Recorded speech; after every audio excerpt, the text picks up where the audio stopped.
एक बार एक बालक काशी से पढ़ करके आया, खूब विद्वान बन के आया, अपने पिताजी के पास आकर के बोला, पिताजी मैं सब कुछ पढ़ के आया हूं, आप जहां से चाहो पूछ लो। तो पिता ने यही पूछा, बताओ पाप के बाप का नाम क्या है? नहीं बता पाया। बोले ये तो नहीं पढ़ाया गुरुजी ने। बोले ढूंढ के आओ कौन है पाप के बाप। बालक ने कल पढ़ा ढूंढने के लिए, तभी 2-3 दिन निकल गए, कहीं से उत्तर नहीं मिला पाप का बाप कौन। तभी एक घर के बाहर गौ माता खड़ी थी, तुलसी का पौधा लगा था। बालक ने सोचा किसी वैष्णव का घर है, 2-3 दिन हो गए कुछ खाया पिया नहीं, यहाँ पे कुछ पा लेता हूँ।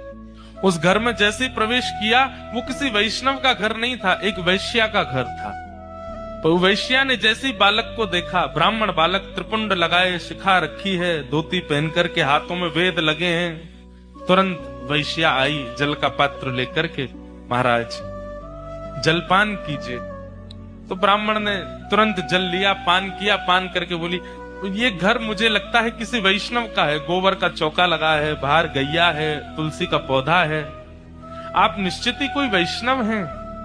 वैश्या बोली, वैष्णव का तो नहीं पता मैं हूं कि नहीं, पर मैं एक नगर वैश्या हूं। जैसे ही कहा नगर वैश्या, ब्राह्मण बालक तो तुरंत बाहर गया, वमन करने लगा, अपने पेट में हाथ लगाने लगा, पानी निकालने लगा बाहर।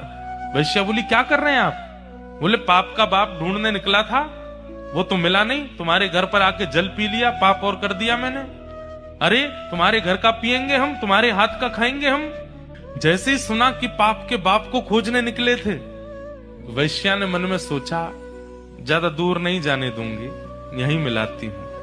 अब भगवान जल पी ही लिया है आपने, पाप तो हो ही गया आपसे, अब तो आपको जाना पड़ेगा, नदी स्नान करनी पड़ेगी, जनेऊ बदलनी पड़ेगी, पंचगव्य पान करना पड़ेगा, तभी आप शुद्ध होगे। ब्राह्मण बोले, और नहीं तो ये सब करना पड़ेगा तभी शुद्ध होऊंगा मैं। तो जब पाप हो ही गया है तो थोड़ा और कर लीजिए। बोले मतलब?